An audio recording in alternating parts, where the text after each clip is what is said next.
नमस्कार मेरे बहुत बहुत प्यारे दोस्तों, आप सभी का स्वागत है हमारे YouTube चैनल एनएमई कॉर्नर में। आपको जैसा कि पता है कि हम बात कर रहे हैं उत्तर प्रदेश के बारे में, यूपी स्पेशल के बारे में हमारी चर्चा हो रही है। जब यूपी स्पेशल के बारे में बता रहे हैं कि इसका इम्पोर्टेंस आपको पता है, इसका जो आवश्यकता है आपको ये पता होगी कि यहाँ से हर एग्जाम में आप देख रहे होंगे कि कम से कम 8 से लेकर 10 प्रश्न आ रहे हैं जो यूपी के जितने भी आप एग्जाम दे रहे हैं। तो हमारा एक टारगेट ये है कि आपकी इस 8 से 10 प्रश्न में से जितने प्रश्न आए, अधिक से अधिक प्रश्न आप सॉल्व कर सकें। अधिक से अधिक कहने का तात्पर्य हमारा ये है कि अगर 10 प्रश्न आ रहे हैं तो आप 10 से 10 सॉल्व कर लें। अगर आप मेरी पूरी वीडियो को देखेंगे तो उम्मीद है 10 के 10 कर लेंगे, लेकिन अगर आप वीडियो देखकर नोट नहीं बना रहे हैं तो हो सकता है 8 तो आप वीडियो देखने की वजह से ही सॉल्व कर लें। ठीक है, इसमें हम और भी कुछ चीज़ें जो एसेंशियल है अदर वो भी हम कवर कर रहे हैं। तो आज के वीडियो में हमें जो बात करनी है आप लोगों से, वो हम बात करेंगे उत्तर प्रदेश स्पेशल के बारे में जो जानकारी देंगे। अब तक हमने जो बात की है पहले वो समझ लें, फिर हम बताएंगे क्या हम जानकारी देंगे। इसके पहले आपको हमने जो उत्तर प्रदेश का विधानमंडल हमने बताया था, विधानमंडल में हमने बात की थी कि विधानमंडल में 3 पार्ट हैं। पहला राज्यपाल, और दूसरा विधानसभा, और तीसरी विधान परिषद। अच्छा, जब रिवीजन ही कर रहे हैं तो इसके पहले हमने इस टॉपिक को हमने क्यों उठाया था, इसके पहले हमने आपसे बात की थी कि उत्तर प्रदेश का जो प्रशासन है वो 3 भागों में बटा है। कौन कौन से 3 भाग उसमें थे? उसमें पहला था कार्यपालिका, जिसकी हमने आपसे चर्चा कर ली है। दूसरा था विधानमंडल, और तीसरा था न्यायपालिका। तो कार्यपालिका की बहुत ही विस्तृत चर्चा हमने अब तक आपसे की। आज के वीडियो में 2 चीज़ों की हम चर्चा करेंगे, एक विधानमंडल की, क्योंकि विधानमंडल का भी इसमें जो राज्यपाल वाला पार्ट है वो कवर हो चुका है, और दूसरा न्यायपालिका की। तो आज के वीडियो में इन दोनों की हम चर्चा करेंगे, और जो भी महत्वपूर्ण चीज़ें होंगी आपको हम इसी वीडियो में उपलब्ध करा देंगे। तो आइए आगे चलते हैं यहाँ से। जी, एक आपको इमेज दिख रही होगी, ये उत्तर प्रदेश का विधानमंडल, आपको विधान परिषद की इमेज दिख रही है, विधानसभा की इमेज दिख रही है। ये कहाँ पर है? ये है लखनऊ में। पहले तो आप यही जान लें। इसके बाद आप इसके स्ट्रक्चर में जैसे ही एंट्री करेंगे तो जो विधानमंडल होता है, विधानमंडल बात कर रहे हैं, उसमें 3 भाग होते हैं। पहला भाग होता है राज्यपाल, दूसरा भाग होता है विधान परिषद, और तीसरा होता है विधानसभा। तो उत्तर प्रदेश में आपको पता है कि विधान परिषद भी है और विधानसभा दोनों है। ये ध्यान देने वाली बात है। कई राज्यों में विधान परिषद नहीं होती, केवल विधानसभाएं होती हैं। तो ऐसे कितने राज्य हैं उसकी भी लिस्ट हम आपको देंगे, लेकिन अभी जो हमें बात करनी है कि उत्तर प्रदेश में इनका स्ट्रक्चर क्या है, और इसमें कुछ पदाधिकारी भी होते हैं। तो आपको जैसा कि याद होगा, जब कार्यपालिका की हमने चर्चा की थी तो हमने राज्यपाल के बारे में करवाया था, आपको डिटेल्स दिया था वहाँ पर।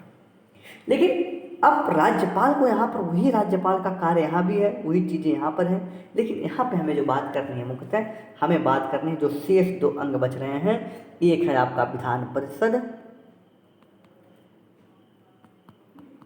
और दूसरा है विधानसभा। इन 2 पे बात करनी है। तो सबसे पहले हम यहाँ पर उठाएंगे आपको विधान परिषद के बारे में। देखिए, विधान परिषद में इसमें कुछ पदाधिकारी होते हैं। कौन से पदाधिकारी हैं विधान परिषद में? विधान परिषद में 2 प्रमुख पदाधिकारी महत्वपूर्ण हैं। कौन से? पहले होते हैं विधान परिषद के सभापति, और दूसरे हैं उपसभापति। ये 2 पदाधिकारी बड़े ही महत्वपूर्ण होते हैं। और अगर इसके पदाधिकारी की आपको चर्चा हो गई तो दूसरी चीज़ आपको यहाँ जो जानना है वो जानना है कि जो विधान परिषद है, विधान परिषद वीपी लिखते हैं और विधानसभा को वीएस। ये जो विधान परिषद है ये अस्थाई सदन है, अस्थाई, ये कभी भंग नहीं होती। ये कंटिन्यू चलती रहती है। इसके चलने का प्रोसेस कैसे है? क्या वही सदस्य लगातार बने रहते हैं? जी नहीं। जैसे आपने केंद्र में विधानसभा सुना है वो राज्यसभा सुना है, जैसे केंद्र में राज्यसभा होती है वैसे ही कार्य करती है राज्य में विधान परिषदें। तो देखिए कैसे करती हैं। जो विधान परिषद होती है इसका जो कार्यकाल होता है, इसका कार्यकाल होता है 6 वर्ष। कितना होता है? 6 वर्ष। और जो सदस्य होते हैं इसके 1/3 सदस्य हर 2 साल पे रिटायर होते रहते हैं, हर 2 साल पे रिटायर होते रहते हैं। और देखेंगे जब 2 साल पे रिटायर होंगे तो हर 2 साल पे नए लोगों का एडमिशन होता है, इसमें नए लोग एंट्री करते हैं। तो जब हर 2 साल पे एंट्री होगी, हर 2 साल पे एग्जिट होंगे, तो ये यहाँ पर आप देखेंगे जैसे ये पार्ट है, ये है विधानसभा, ये 2/3 भाग ये है, 2/3 भाग ये, 2/3 भाग ये है।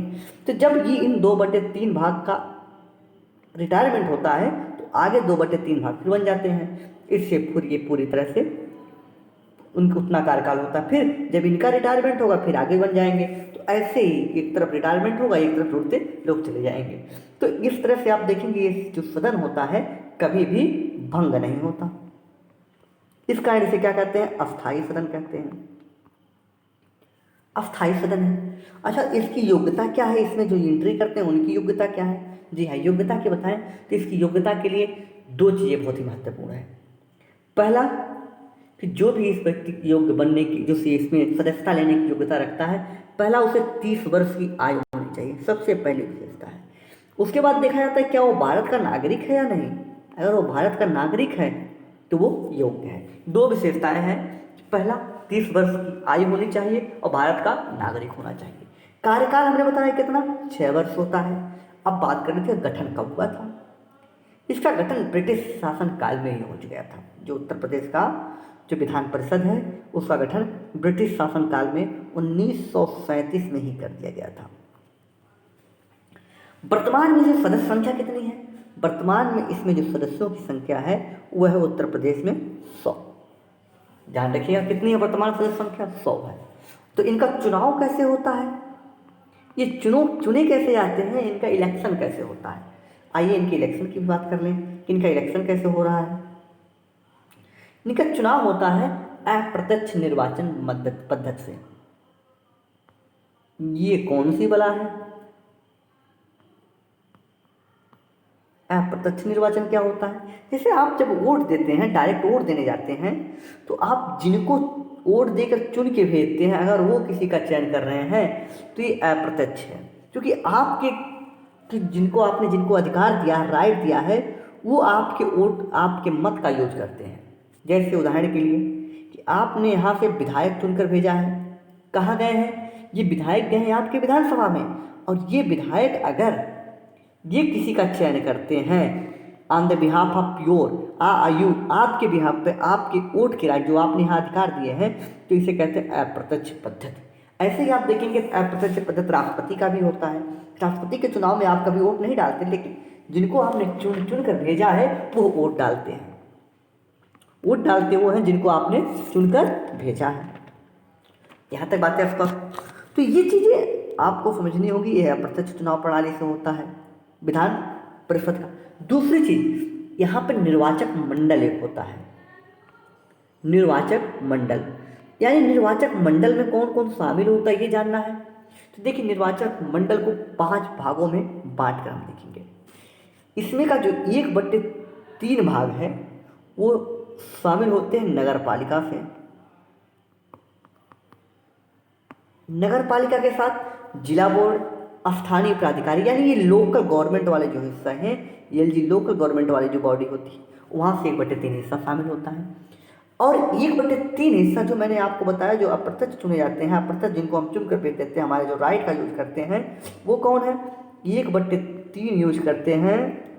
1/3 आपको यहाँ पहले इसको 1/3 लिखते हैं। हाँ, दूसरा 1/3 जो यूज होता है वो होता है किनके द्वारा? वो होता है जो हम चुन कर भेजते हैं, जिनको जिन 1/3 की बात कर रहे हैं, ये 1/3 होता है विधानसभा के सदस्यों के द्वारा चुने जाते हैं। यानी अब तक हमने बात कर ली 2/3 की, ये 2/3 की बात खत्म हो चुकी है, फिनिश हो चुकी है। किन की 1/3 वो जो स्थानीय निकायों के द्वारा चुने जाते हैं, यानी नगर निकाय, नगर पालिका, जिला बोर्ड, स्थानीय प्राधिकारियों के द्वारा चुने जाते हैं।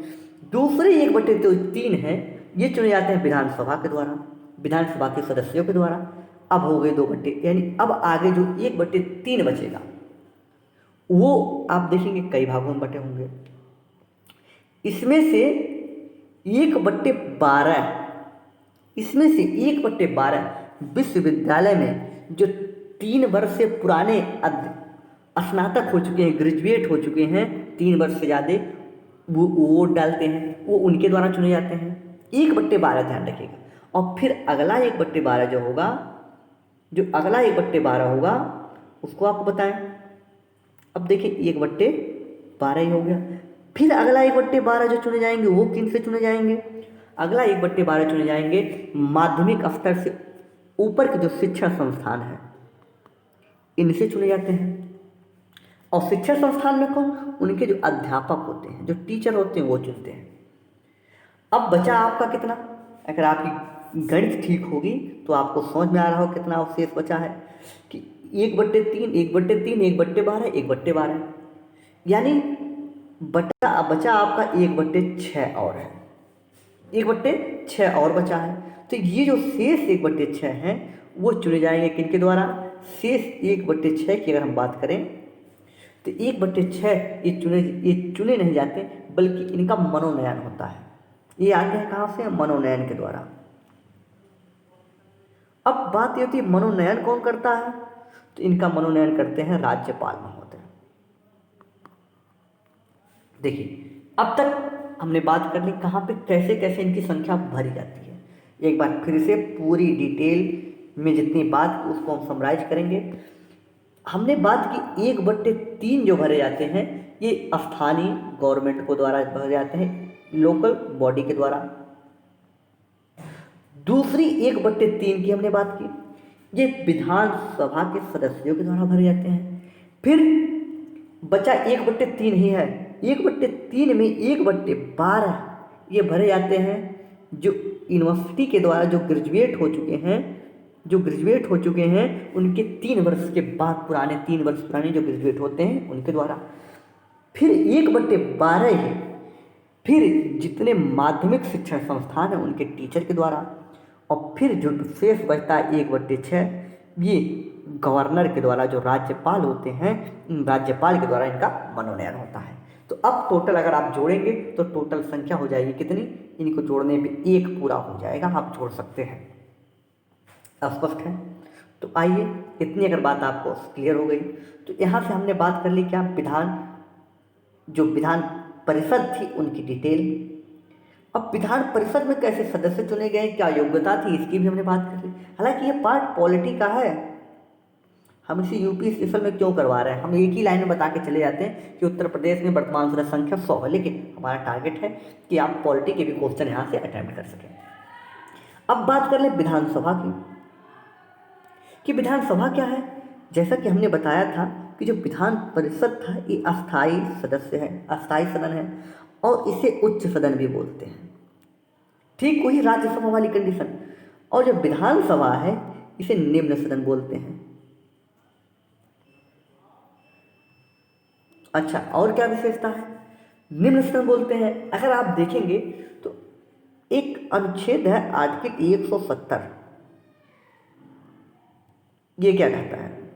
थोड़ा मोटा कर लें तो शायद अच्छा रहे। ये देखिए आर्टिकल 170 ये क्या कह रहा है? आर्टिकल 170 कह रहा है कि किसी भी विधानसभा में जो मैक्सिमम सदस्य संख्या होगी, अधिकतम सदस्य संख्या होगी, वो 500 होगी। इससे ज़्यादा लोग यहाँ नहीं हो सकते।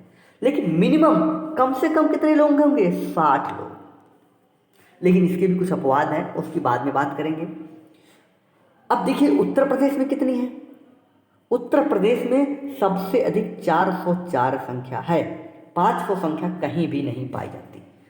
और जो सबसे अधिक अभी तक जो सदस्य संख्या है विधानसभा की, वो जो निम्न सदन होता है राज्यों का, वो जो निम्न सदन होता है उसमें 404 सदस्य संख्या सबसे अधिक है। सबसे अधिक कितनी हो सकती है मैक्सिमम? मैंने बताया 500। किस आर्टिकल के तहत? आर्टिकल 170 के तहत। कम से कम कितनी होगी? कम से कम 60 होगी। इतनी बातें स्पष्ट हो, क्लियर? चलिए आगे आइए। 404 उत्तर प्रदेश में, इसमें कैसे 404 भरे जाते हैं ये भी जानिए। 404 में 2 भाग हैं। इसमें 400 जो 3 होते हैं ये निर्वाचित होते हैं, और एक जो होता है इनका मनोनयन होता है, ये होते हैं एंग्लो इंडियन। एंग्लो इंडियन क्या होते हैं? ऐसे भारतीय जिनके माता पिता विदेशी रहे हों, जिनको अब भारत की नागरिकता मिल गई हो, लेकिन इसके पहले उनके जो माता पिता थे वो विदेशी थे। तो एक लोगों का जब जरूरी समझते हैं गवर्नर, तो उनका वो चयन कर देते हैं, मनोनयन कर देते हैं। यानी अब संख्या हो गई 403 प्लस 1, यानी 1 एंग्लो इंडियन, टोटल कितने हो गए? 404। ये 404 सदस्य संख्या है। किस आर्टिकल के तहत? आर्टिकल तो 170 है, जिसमें ये बताया गया है कि मैक्सिमम 500 होगी और मिनिमम 60 होगी। अच्छा, इनकी एलिजिबिलिटी क्या होती है, योग्यता क्या होती है? तो अगर हम योग्यता की बात करें तो योग्यता देख लीजिए। पहली बात, ये वही विशेषता जो पिछले में थी, ये भारत का नागरिक होना चाहिए, ठीक है, यानी सिटीजन ऑफ इंडिया होना चाहिए। दूसरी जो इनकी विशेषता होगी वो क्या है? दूसरी विशेषता है कि इनकी जो मिनिमम आयु होनी चाहिए वो 25 ईयर होनी चाहिए। याद कीजिए, विधान परिषद हमने बताया था कि 30 वर्ष होनी चाहिए। यही एक विशेषता है जो इनको अलग बनाती है। अच्छा, कुछ अन्य चीज़ें और जो दोनों में कॉमन है कि जो भी चयन जिनका किया जाएगा, जो भी चुनाव लड़ेंगे, वो पागल नहीं होने चाहिए, या दिवालिया उन्हें कहीं कोर्ट ने तो नहीं घोषित कर दिया है कि जितनी उनके पास इनकम है वो कर्जा लेकर ही नहीं भर पाए हैं। दिवालिया कॉन्सेप्ट अलग है उसकी बात। तीसरी चीज, लाभ का पद, प्रॉफिट ऑफ ऑफिस ना धारण करते हो, लाभ का पद धारण न करते हो। इसको लेकर के देखेंगे आप, दिल्ली विधानसभा में काफ़ी विवाद उठा था, इसलिए महत्वपूर्ण है। इसलिए पॉलिटी आप कवर करेंगे तो आप पॉलिटी में कवर किया जाएगा। यहाँ पे हम यूपी विशेष की बात कर रहे हैं, यूपी स्पेशल की बात कर रहे हैं। तो जब यूपी स्पेशल की चर्चा हमसे चल रही है, तो योग्यता में आपने बात की क्या? 2 होती है कि ये भारत का नागरिक हो, 25 वर्ष की आयु प्राप्त किया हो, और पागल या दिवालिया ना हो, लाभ का पद धारण न करता हो। अब इनकी चुनाव की पद्धति क्या है? इनका इलेक्शन कैसे होता है, इसकी बात करें। इनका जो चुनाव होता है, आप चुनाव देखेंगे, इनका जो चुनाव होता है ये होता है डायरेक्ट इलेक्शन, प्रत्यक्ष। इनका चुनाव होता है प्रत्यक्ष। अच्छा जी, ये प्रत्यक्ष चुनाव कैसे होता है?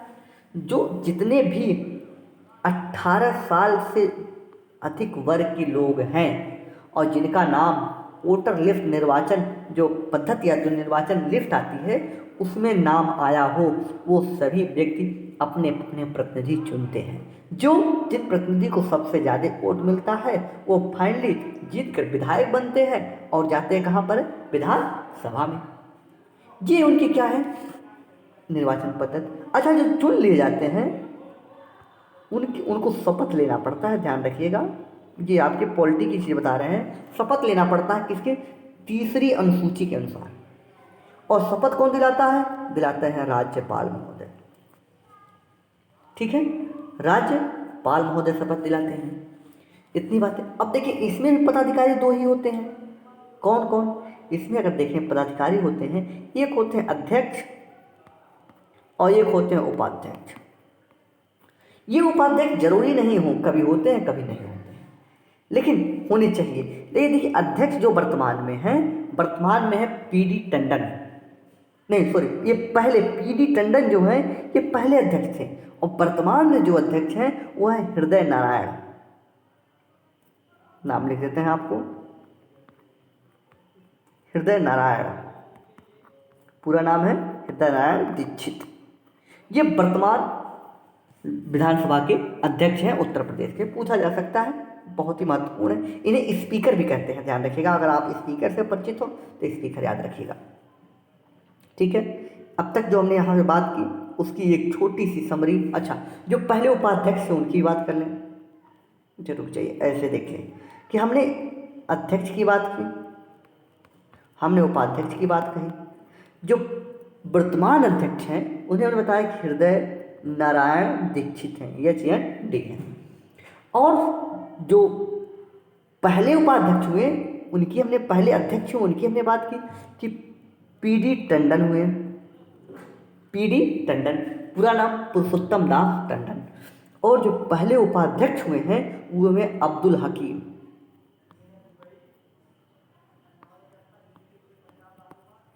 अब्दुल हकीम हुए हैं। इतनी बातें अगर स्पष्ट है तो थोड़ी सी आगे अब फिर आपको मेहनत करनी होगी इसके अगले टॉपिक पर। अगले टॉपिक पर चलने के पहले एक बार बहुत तेज़ी से जितनी हमारी सामर्थ्य है हम उनको रिवाइज करना चाहते हैं। जितना हमने बताया, हमने आपको विधान परिषद की बात बताई, हमने विधान परिषद के अलावा आपसे जो बात की हमने बात की विधानसभा की, दोनों की बात की। ये जो विधान परिषद है ये उच्च सदन है, विधानसभा निम्न सदन है। विधानसभा का जो कार्यकाल होता है 5 वर्ष होता है, विधान परिषद का 6 वर्ष होता है। इसके सदस्य 1/3 सदस्य हर 2 साल पर रिटायर होते रहते हैं, जबकि इनका वेतन 5 वर्ष भी होता है फाइनली। ये अप्रत्यक्ष पद्धति से चुने जाते हैं और ये प्रत्यक्ष पद्धति से, प्रत्यक्ष निर्वाचन मंडल से। इसमें जो आयु होती है योग्यता की, एक भारत का नागरिक हो, दूसरे 30 वर्ष प्राप्त किया हो। इसमें एक भारत का नागरिक हो, दूसरे 25 वर्ष प्राप्त किया हो। इसमें वोटर की हमने बात की, कौन कौन वोट दे सकते हैं, जिनकी 18 वर्ष की आयु हो, दूसरी निर्वाचन पर जो नामावली होती है उसमें उनका नाम आया हो। ये थी आपकी समरी में हमने बताया कैसे कैसे एंट्री करते हैं विधान परिषद में। स्पेशली हमने बताया 5 कैटेगरी है, जिसमें एक राज्यपाल खुद निर्वाचित करते हैं, एक सदस्य जो विधानसभा द्वारा निर्वाचित होते हैं, दूसरे जो स्थानीय गवर्नमेंट लोकल निकाय जिला बोर्डों द्वारा अध्यक्ष होते हैं, एक यूनिवर्सिटी द्वारा 1/12 भाग, ध्यान रखिएगा, और 1/12 माध्यमिक शिक्षण संस्थानों के अध्यापकों द्वारा। ये 1/3 है, ये 1/3 है, और 1/6 जो है वो कौन है, वो 1/6 राज्यपाल के द्वारा मनोनीत होते हैं। इतनी बात हमने आपसे, इतनी तो हमने कर ली। इसके बाद हमारी आपसे जो बात करनी है वो आपको बात करनी है उत्तर प्रदेश की। अभी तक हमने जो बात की, देखिए न्यायपालिका के बारे में, अब हमें बात करनी है यूपी की न्यायपालिका के बारे में। लेकिन अब देखिए, अब तक हमने बात की जो सेंटर में जो स्ट्रक्चर था, यानी हम कहें कि उत्तर प्रदेश की जो राजधानी थी वहाँ पर क्या क्या कैपिटल है, वहाँ पर क्या क्या चीज़ें हैं, उसकी बात की। अब बात करनी है कैसे, ये थी प्रशासनिक तंत्र की। अब जरा न्यायपालिका वाली भी बात ही कर लेते हैं तो शायद थोड़ा सा अच्छा हो। तो न्यायपालिका की जब हमारी चर्चा होगी तो न्यायपालिका में हम बात करेंगे न्यायपालिका के स्ट्रक्चर की। चाहते हैं एक ब्लैंक पेज ले लें, देखिए आ जाइए यहाँ पर, इस ब्लैंक पेज पे आ जाइए। देखिए जो ब्लैंक पेज है यहाँ पर देखिए आप न्यायपालिका, पूरे पहले हम इंडिया की न्यायपालिका से स्ट्रक्चर शुरू करेंगे। ये आपका एक स्ट्रक्चर है। जो भारत में न्यायपालिका है वो एकीकृत न्यायपालिका की बात की गई है। सबसे ऊपर आपको देखेंगे सुप्रीम कोर्ट है। अब सुप्रीम कोर्ट के अधीनस्थ हाई कोर्ट नहीं होता, ध्यान रखने की बात है। अगर आप ये सोच रहे हैं इसके अधीनस्थ हाई कोर्ट है तो गलत है। एकीकृत न्यायपालिका की बात की गई, लेकिन ये राज्यों में देखेंगे तो इसके जो सबसे उच्च स्तर पे है वो कौन सा है, यहाँ पे होगा आपका हाई कोर्ट, यहाँ पे होगा हाई कोर्ट। इसके नीचे जो होगा वो होगी अधीनस्थ न्यायालय। अधीनस्थ न्यायालय, अधीनस्थ न्यायालय में कौन कौन आते हैं आपको नाम बता दें यहीं पर। अधीनस्थ न्यायालय में आएंगे जिला न्यायालय, डिस्ट्रिक्ट जुडिशरी, दूसरे आएंगे पारिवारिक न्यायालय, तीसरे आएंगे जो विधिक समितियां होती हैं, ये अधीनस्थ न्यायालय में 3 शामिल होते हैं। आपसे प्रश्न पूछा जा सकता है, खासकर यूपीएससी पूछती है ऐसे प्रश्नों को, तो यूपी में आप ये उम्मीद ना करें कैसे प्रश्न आएंगे, लेकिन ठीक है, जानकारी होनी चाहिए। अब देखिए ये जो सुप्रीम कोर्ट, जो हाई कोर्ट होता है, इनके नीचे होते हैं, ये कार्य करते हैं, इनके अधीन होते हैं। लेकिन सुप्रीम कोर्ट के अधीन हाई कोर्ट नहीं होते। अगर ये आप समझ रहे हैं तो गलत समझ रहे हैं, लेकिन हाई कोर्ट के अधीन ये अधीनस्थ न्यायालय होती है। इतनी बातें आपकी। तो आइए अब समझते हैं कि जो हाई कोर्ट है, ये आप देख रहे हैं उत्तर प्रदेश का हाई कोर्ट है। कहाँ पर है, ये है इलाहाबाद में। इसका हाल ही में नाम बदलकर प्रयागराज कर दिया गया है। ये तो आप लोग अपडेट ही होंगे कि इसे पहले प्रयाग कहा जाता था, मुख्यमंत्री योगी आदित्यनाथ ने इसका नाम बदलकर प्रयागराज कर दिया है। अब देखिए इसकी जो स्थापना हुई हाई कोर्ट की वो कब हुई है। हाई कोर्ट की स्थापना हुई है अंग्रेजों के काल में 1866 में ये चौथा हाई कोर्ट बना था।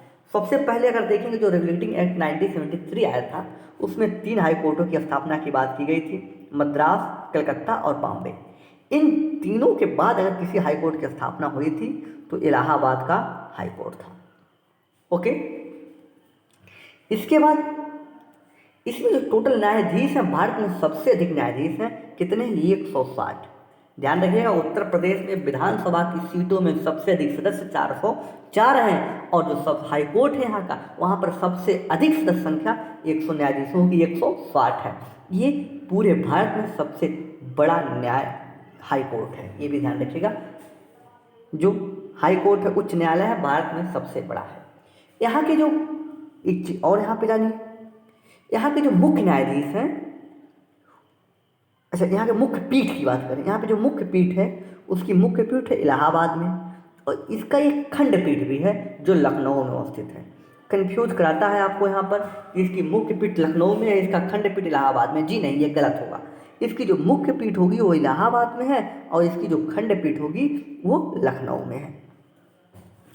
इनकी नियुक्ति क्या होती है? जो जज होते हैं यहाँ पर, नियुक्ति के लिए आप पॉलिटी में प्रावधान पढ़े होंगे। सेवानिवृत्ति के लिए आपको पता होगा कि 62 वर्ष होती है। अच्छा, इनकी शपथ कौन दिलाता है? इनकी नियुक्ति चलिए कुछ बता देते हैं। इनकी जो नियुक्ति होती है करते हैं राष्ट्रपति महोदय। एक पद्धति आपने पढ़ी होगी कोलिजियम, तो एनजेएसी का विवाद, कोलिजियम का विवाद, ये सब तो यूपी स्पेशल का पार्ट नहीं है, लेकिन थोड़ी सी चर्चा होगी, ठीक है। राष्ट्रपति इनका क्या करते हैं? राष्ट्रपति करते हैं इनका नियुक्ति, और इन्हें शपथ दिलाता है कौन? इन्हें शपथ दिलाने का काम करते हैं राज्यपाल महोदय, ठीक है। ये इतनी बात थी, इतना कोई दिक्कत हो तो बताइए, ठीक है। आइए एक चीज़ और जान लें कि यहाँ के जो वर्तमान मुख्य न्यायाधीश का क्या नाम है, जानना आपके लिए महत्वपूर्ण है। कि पूछा जा सकता है इलाहाबाद हाई कोर्ट के मुख्य न्यायाधीश कौन है, तो इलाहाबाद मुख्य न्यायाधीश के जो हाई कोर्ट के मुख्य न्यायाधीश हैं उनका नाम है गोविंद माथुर। अगर लाल लाल में आपको न दिख रहा हो तो लाइए दूसरा कलर ले लेते हैं, ब्लैक ले लेते हैं पूरी तरह, ये भी नहीं दिखेगा। चलिए पीला लेते हैं, ये लो, ये सही है, गोविंद माथुर। ये इलाहाबाद हाई कोर्ट के मुख्य न्यायाधीश वर्तमान में है, ठीक है। स्पष्ट इंग्लिश में ले देते हैं, गोविंद माथुर जी हैं। अब आगे आइए, बहुत ही छोटी सी बात और बची है। जो जिला न्यायालय होता है वो क्या है?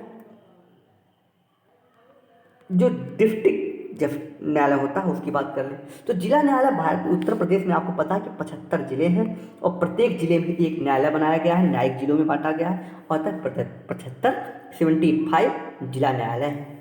अब देखिए, प्रत्येक जिले का जो नियंत्रण होता है वो एक जिला न्यायाधीश करता है, और इसके अतिरिक्त अगर आप बात करें एक जिले स्तर का, आप देखेंगे सेशन जज भी होता है, जिला सेशन जज। इन दोनों जो पद होते हैं, यानी दो पद, जो जिला न्यायालय है वहाँ पर 2 पद महत्वपूर्ण हैं। एक जिला न्यायाधीश होगा और दूसरा कौन होगा? जिला सेशन जज होगा।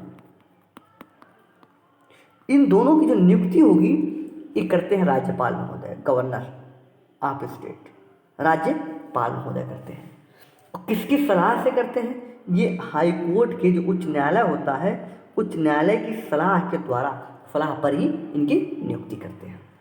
तो ये थी आज की पूरे वीडियो में उत्तर प्रदेश की स्पेशल से जितनी जानकारी हमें थी, आज जितनी जानकारी आवश्यक थी, खास करके पॉलिटी वाले सेशन। तो देखेंगे जो पॉलिटी वाला सेशन है महत्वपूर्ण, जो पॉलिटी के साथ मर्ज होता है ये समाप्त होता है। इसके बाद कुछ हम फैक्चुअल, अब जितनी चीज़ें होंगी वो आपकी केवल विशेष रूप से यूपी स्पेशल से ही जुड़ी होंगी, किसी अन्य से नहीं।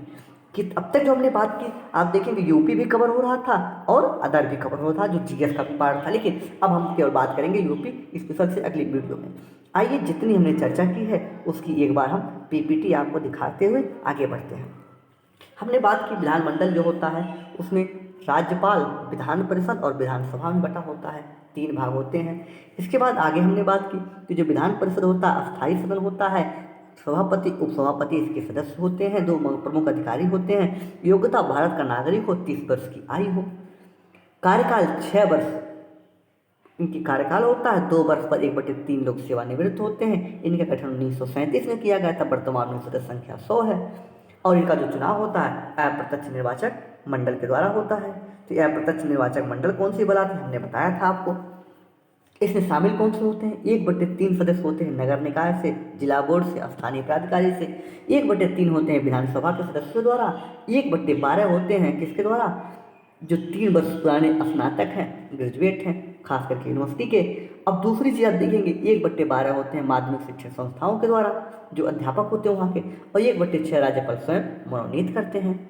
अब ये टोटल आप जोड़ेंगे जब इन पांचों को, तो ये पूरा 1 होगा। अगर आपकी थोड़ी सी मैथ सही हो तो जोड़ लीजिएगा फिर से। 1/3 local government, 1/3 Vidhan Sabha, 1/12 university के पुराने स्नातक, 1/12 शिक्षण संस्था, 1/6 आपके राज्यपाल के द्वारा मनोनीत। इसके बाद हमने बात की थी विधानसभा की। विधानसभा हमने बताया कि निम्न सदन है, इसका कार्यकाल 5 वर्ष होता है, ये भी हमने बताई।